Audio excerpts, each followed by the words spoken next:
Good morning. Welcome back. We are on the cup, off the cup, off the cup. Oh my God. Too early in the morning. Haven't had my coffee yet. It is now 6:46 a.m. with a whopping 66 degrees right here in Bradenton, Florida.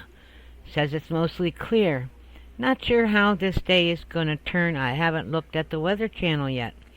But anyhow, I just wanted to add something from yesterday's episode.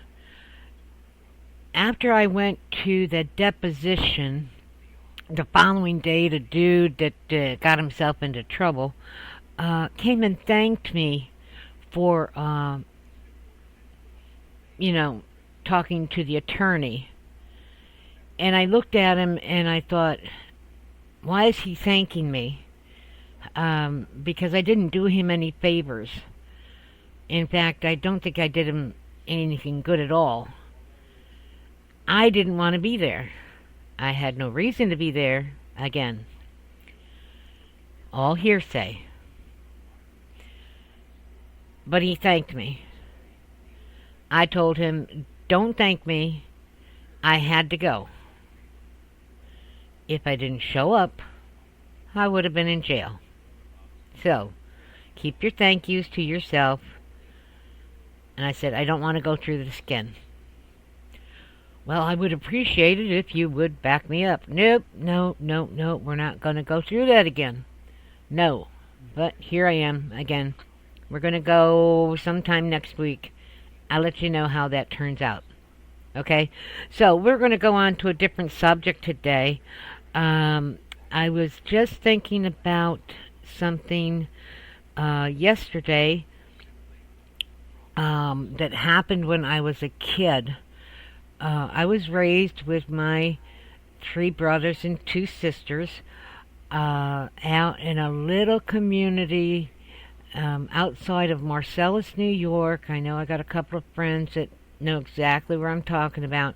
It's out on Route 20, Scenic Route 20 they called it, or Route 20, depending on where you're coming from. Cherry Valley Turnpike.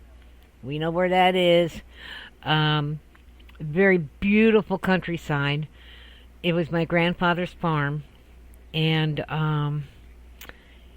one morning, my grandfather decided to do my sister's chores. She had the chore of feeding the chickens. Well, she had this bad habit of not getting up in the morning and making it to the school bus. So my grandfather, he decided that he would help her out. So he fed the chickens and collected the eggs, and we were already off to school. And so we got home from school that afternoon, and my grandfather was, tickled to death. He was retired, older gentleman. He was about 69, 70 years old. And he had this thing sitting up on our buffet table. Buffet table is one of these big old wooden mirror type things where you set food on when you have a party. Anyhow, there was this big, huge egg sitting up on the table. And he was bragging. He says, look what my chickens laid. Oh my Lord, look at that. And it was huge. It was huge. So, we were all commenting on it. And I said, man, that bird must have really strained, to lay that sucker. I mean, talk about your large eggs. This could have been a triple, quadruple yoker. I mean, I've seen double yokers, triple yokers, but this one was big enough to have a dozen eggs in it. Okay, dumb little girl here, So, we talked about it, we laughed about it. Grandpa went and bragged to the neighbors. Oh, he was so pleased with his chickens that laid such a wonderful, wonderful gift for him. Oh, he was so happy. He was just tickled to death. He went to every single neighbor in the neighborhood, carried that egg all day long. And so it became supper time, about 5, 6 o'clock. Dad comes home. We sit down to dinner. And normally, we don't talk a lot during the dinner table because we're not allowed to talk a lot while we're eating. But Dad kind of let it slide, and we were all gung ho on this egg, and so we're laughing, we're cutting up, and we asked Grandpa if he changed, the grain or whatever on the egg, the chickens, and he said no, no, no. I said, well, what was it? And he said, I don't know. He said it was just, it was just there this morning. He says, I took it to and picked it up and brought it in, and he says I didn't even dare want to open it up. So we're sitting there, we're laughing and talking and carrying on, and I said, Daddy, have you ever seen an egg that big before? And he's sitting down there with this nonchalant face, very dry, very straightforward, and, a lot of noise going on between 6 kids and, 3 adults. And he says, yeah. Dead silence. You could hear a pin drop. In fact, I think somebody dropped a fork.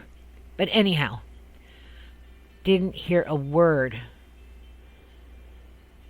And we all looked at him. He says, yeah, I've seen one that big before.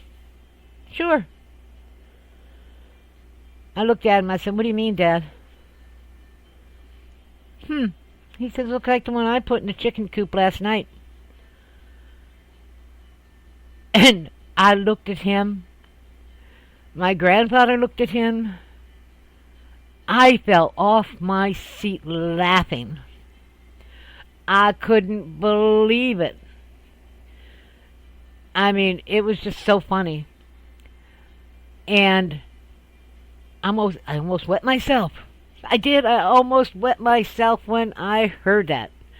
And he said, yeah, we have these ducks where I work at. We have this pond.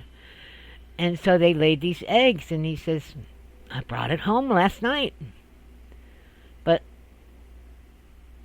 the kid had already, fed the chickens, collected the eggs. So, I didn't pay it no mind. She says, I knew she'd, do it in the morning. No problem. Egg laid there all night, the birds, just hung out with it. And my grandfather said, you son of a bee. You son of a bee. What the heck? Grandpa didn't use heck, but still. What the heck did you do? He just stumbled on his words. And he says, well, it was meant for my sister. Again, I don't like to mention words, names, because, I could get in trouble. And my dad said, but it's even better now that you got it. My dad and my grandfather, they had conflicts sometimes because it's my mother's father. But anyhow. And I laughed even harder. Again, I fell off my seat. I couldn't hold myself. I mean, I had one of those laughing spells. You just could not stop.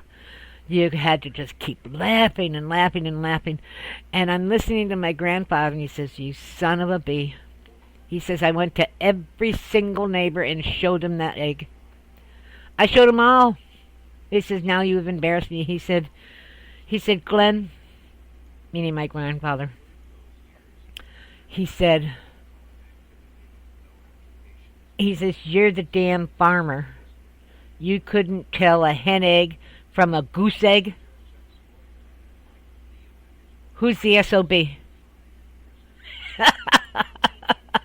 I laugh to this day. I was only a kid. I was about 10, 11 years old. And I still remember that like it was yesterday. Oh my God. My grandfather was so embarrassed. I think he wanted to get up off from that table and go down at the other end of the table and whack the bejeebers out of my dad. And my father just sat there and looked at all of us. And it was just so funny.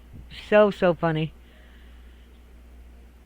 But it was really funnier because my grandfather got it. It was meant for my sister, who usually did the collecting of the eggs.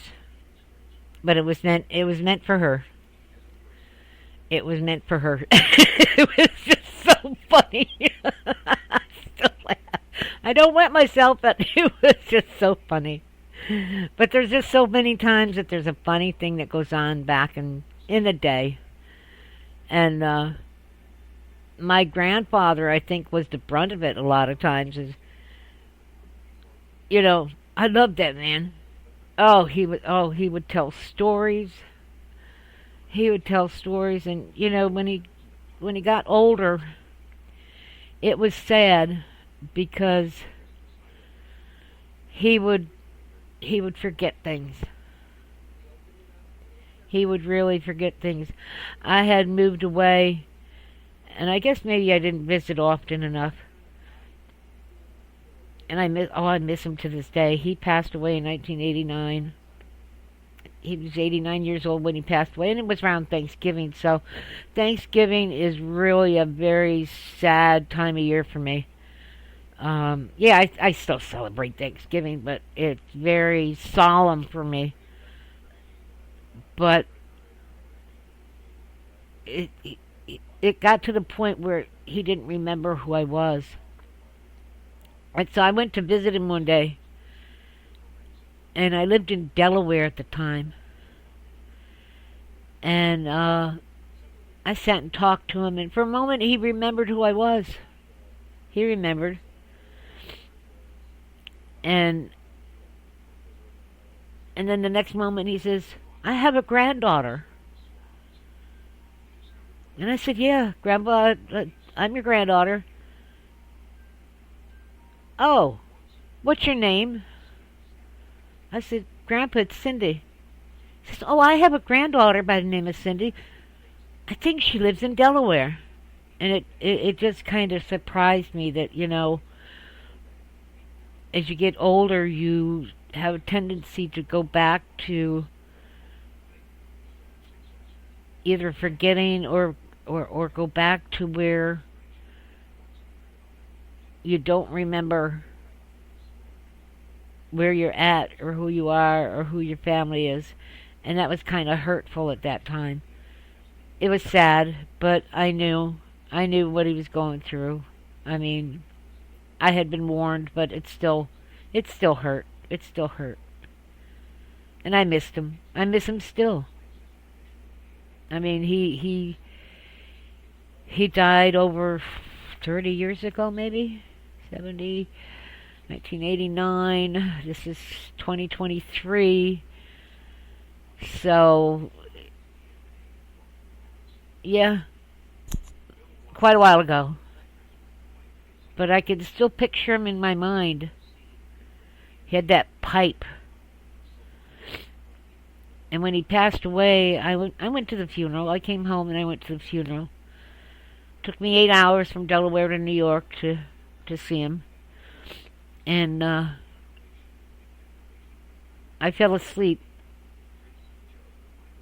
And I didn't get a chance to say goodbye to him before he passed, which was very hurtful. But I laid there on a sofa in the old house, and I was napping, and I saw in my mind, I saw him. And he always had this long coat, and this gray suit, and this hat. This Federo hat. Federo. But he always had this Sunday hat that he always wore. Every Sunday he went out to his family's house, his sister's house, or whoever was still around at the time. And he always wore that hat. But in this dream of mine, I could see him. And he was just standing there in this bright light, and I could see him so vividly. So vividly. And he looked at me, and he took that hat off, and he waved. And I started crying. And I see that image of him all the time. I miss him. I really do miss him. And I always say, I love you, Grandpa. I'll see you one day. I'll see you. Thanks for listening. I'll talk to you again soon. Bye.